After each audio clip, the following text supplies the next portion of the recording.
Praise the lord. प्रभु की स्तुति हो। मैं आप सबका वेडनेसडे विजडम के 12th एपिसोड में स्वागत करता हूं। हम परमेश्वर को धन्यवाद देते हैं कि प्रभु का वचनों में ज्ञान और बुद्धि की बातें भरी हुई है।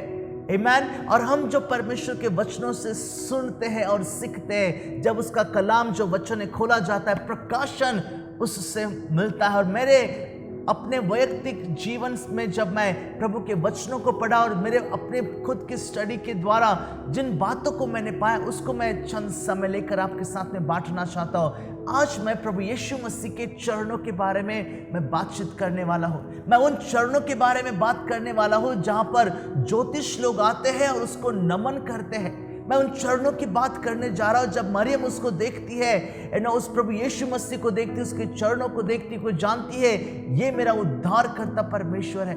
मैं उन चरणों की बात कर रहा हूँ जो खुद ब खुद चलकर अर्दन के नदी के पास में आते हैं, जहाँ पर प्रभु यीशु मसीह बपतिस्मा लेते हैं।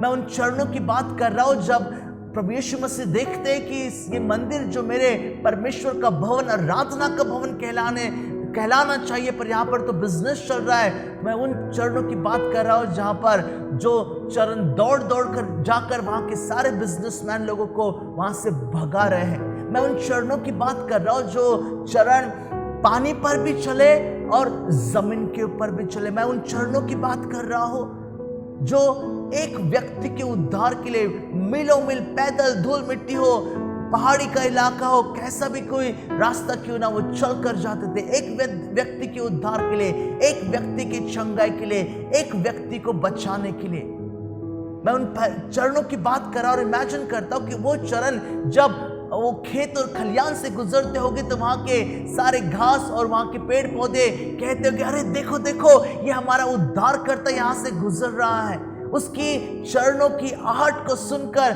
सृष्टि जय जयकार करती होगी। मैं उन चरणों की बात कर रहा हूं जो गोलगत्ता के पहाड़ी के ऊपर चढ़ते चढ़ते थके नहीं। गिर रहे थे वो पैर, लड़खड़ा जरूर रहे थे, फिर भी उठकर उस सलीब को लेकर उस गोलगत्ता की पहाड़ी के ऊपर चढ़े और वे थके नहीं। क्यों पता है आपको? क्योंकि वो प्रभु यीशु मसीह आपसे प्यार करता है। मैं देखता रहा कि उसके पैरों के ऊपर जब रोमियो के सिपाहियों ने कीले ठोके, दर्द हुआ उसको, और ये सब कुछ वो पैर सहते रहे, ये सब कुछ वो शरीर वो प्रभु यीशु मसीह सहता रहा, क्योंकि वो आपसे और मुझसे प्यार करता है।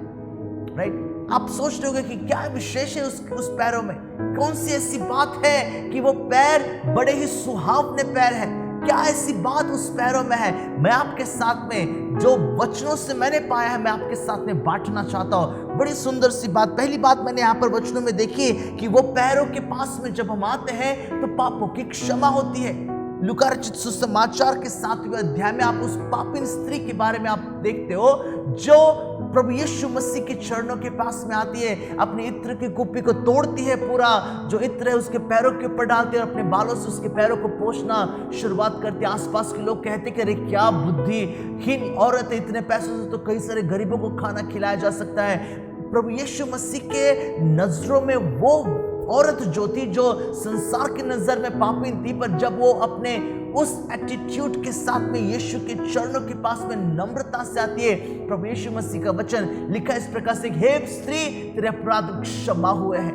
मैं उन लोगों से कहना चाहता हूँ प्रभु यीशु मसीह ने जो हमारे लिए उस सलीब पर अपना लहू बहाया, हमारे सारे अपराधों को मिटा सकता है। उसके चरणों के पास में पापों की क्षमा है। राइट? दूसरी बात मैंने अपने पर्सनल बाइबल स्टडी में इस प्रकार से पाया कि जब मैं उसके चरणों के पास में आता हूं तो मेरी बीमारियों से मुझे छुटकारा, राहत और चंगाई मिलती है। राइट? मत्ती रचित सुसमाचार 15 अध्याय के 30 वचन में लिखा है इस प्रकार से, लोग अंधे, लूले, लंगड़ों को जो बीमार थे उनको लेकर आते थे और यीशु के चरणों के पास में डाल देते थे और यीशु उनको चंगा करता था। आमीन, हालेलुया। बड़ी विशेष बात, और सुनना इसको गौर से, आप अपने पैरों पर चलकर डॉक्टरों के पास तो जरूर जा सकते हो, राइट? पर चंगाई प्रभु यीशु मसीह के चरणों के पास में बैठने से मिलती है। Hallelujah, praise the lord. प्रभु यीशु मसीह के चरणों के पास में चंगाई मिलती है। तीसरी बात जो मैंने वचनों से पाया है वो है यह है कि लूका रचित सुसमाचार के 10 अध्याय और उसके 39 वचन में आप इस कहानी को जानते हो राइट। मरियम और मार्था, प्रभु यीशु मसीह और उसके चेले उसके घर में चले आते हैं। मार्था जो है अंदर में काम कर रही है और मरियम जो है प्रभु यीशु मसीह के चरणों के पास में बैठकर अनंत जीवन के वचनों को सुन रही है। क्यों? क्योंकि विश्वास सुनने से और सुनना मसीह के वचन से होता है। ये बात वो समझ गई। राइट। बहुत से हम में से बहुत से लोग हैं जो इस बातों को समझते नहीं। हम बहुत सारी बातों में यूं ही व्यस्त हो जाते और सोचते कि मेरा आत्मिक जीवन मजबूत क्यों नहीं हो रहा है, हमारे परिवार के रिश्ते मजबूत क्यों नहीं हो रहे, मेरा अपना वैयक्तिक जीवन अभी भी मैं पापों में क्यों जी रहा हूं, मजबूत क्यों नहीं हो रहा, मैं तो कई सालों से विश्वासी हूं। परमेश्वर का वचन यहाँ पर बताता है मरियम ने जो भाग चुन लिया है वह सबसे उत्तम भाग है। प्रभु यीशु के चरणों के पास में बैठकर वचनों को सुना, यह सबसे उत्तम भाग है मेरे प्यारों। राइट। बहुत से लोग मार्था, हमारे कलीसिया में मार्थाओं की कमी और मरियम बढ़नी जरूरी है। आमीन, हालेलुया। चौथी बात जो मैंने यहाँ पर परमेश्वर के वचनों से पाई है वो ये है कि प्रभु यीशु मसीह के चरणों के पास में अगर हम जाते हैं तो हमारी प्रार्थनाएं, विनतियां सुनी जाती है। मरकुस रचित सुसमाचार 5 अध्याय उसके 22 वचन में यहाँ पर एक अधिकारी व्यक्ति है। ठीक है, एक अधिकारी व्यक्ति है जिसको याईर इस प्रकार से उसका नाम है और बड़ा ही प्रतिष्ठित व्यक्ति उस समय का है वो, और उसकी बेटी जो है बहुत बीमार पड़ जाती है। और प्रभु यीशु मसीह जब उस गांव में से गुजरते रहते हैं, ये व्यक्ति जो बड़ा ही हाई प्रोफाइल व्यक्ति है, बड़ा ही विशेष व्यक्ति, वो दौड़ दौड़ कर आता है, अपनी इज्जत की परवाह न करते हुए प्रभु यीशु मसीह के चरणों के पास में गिर जाता है और कहते हैं कि प्लीज मेरी बेटी को बचाओ, मेरी बेटी मरने पर है।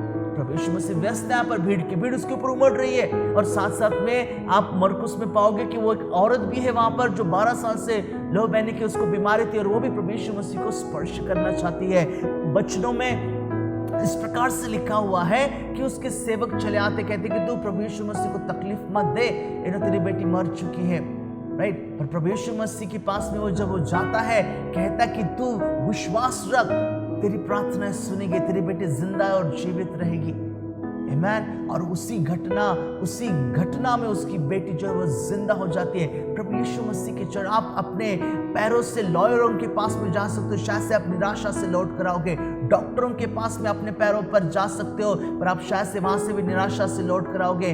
अगर आपको कर्जा लोन चाहिए, आप बैंकों में जाओ और आपको कर्ज नहीं मिलेगा, शायद लोन वहां से आपको नहीं मिलेगा, आप निराशा से लौट कर आ सकते हो। पर जब आप प्रार्थना में उसके चरणों के पास में जाते हो तो कोई भी ऐसी प्रार्थना विनती नहीं जो वो इनकार करता है और कहता है कि तू अभी चले जा, मैं बिजी हूं। नहीं, मेरा प्रभु यीशु मसीह के चरणों के पास में सारे जहां की खुशी, आनंद, जीवन की भरपूरी है, मेरा परमेश्वर का वचन कहता है। मैं आपसे पूछना चाहता हूं, आज आप किसके चरणों के पास में सबसे ज्यादा समय बिताते हो? क्या आपका मोबाइल फोन है, आपके टेलीविजन से, आपके अपने अपने पर्सनल दुनिया के काम है, या प्रभु यीशु के चरणों के पास में आपके दिन की शुरुआत होती है और आपके दिन का अंत भी उसी प्रकार से होता है? उसके चरणों के पास में अनंत जीवन की भरपूरी है मेरे प्यारों। और प्रभु आप सबको आशीष करें। जय मसीह की।